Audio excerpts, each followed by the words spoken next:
All right, next question.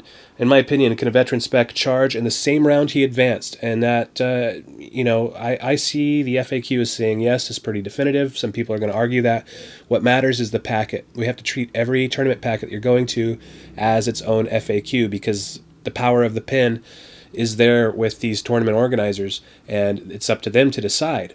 So rather than going there unknowing, or assuming that it's going to be. Most people do play as it's yes. Okay, so the friendly game store, stuff like that, you want to kind of push for it to be yes because I think that that's where the game is fun and dynamic and things like that. We need to have that counter because I believe that melee is a lot of times at a disadvantage to shooting.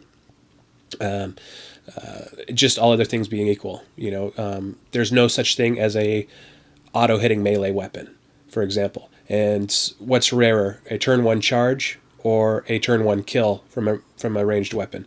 And also, what can contribute to his team standing on an objective? A guy with a gun or a guy that has to charge in? So melee is a lot of times at a bit of a disadvantage, all other things being equal. And so the veteran charge thing is a good thing in my opinion for the game. I like it. I like the dynamicism, or I don't even know if that's a word, that it brings. But you're going to need to check with your TO.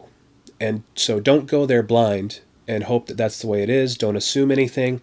Write them an email. Most packets are going to have some kind of an FAQ or a email line, something to that effect, and you should take advantage of that. If there's anything that you're wondering before the event, how things are going to be legally, get in touch before you go and go informed, and that way there's no bad feelings because you're paying money to go to the comp. You're taking time out of your life, time off work, time away from the family, all that stuff. You're going to have fun, and you want to go and you want to do well and not have any gotcha moments or feel badsies.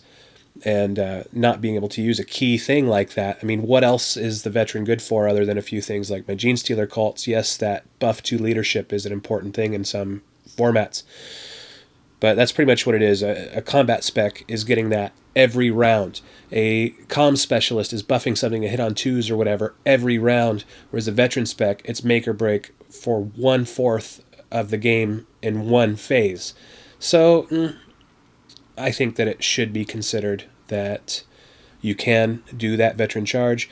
A lot of TOs have ruled it that way. In fact, every TO that I'm aware of has ruled it that way, that you can charge on turn one with the veteran spec after making an advance. And yeah, the FAQ is also a precedent for that because it just kind of says yes to all that stuff. Can I charge after I advance? All that stuff. Like I said, there's some arguments on that, but it does just kind of say yes. They didn't go into any more depth. So rules is written. It's kind of looking like it leans that way. And even more importantly, the TO pack where we can talk to, that we can get a hold of via an email, a lot of times it's going to say yes. So that's the way to go. If you're prepping for a tournament, one more time, talk to the TO. Don't go blind. And finally, to end out this segment, what is my worst matchup to face?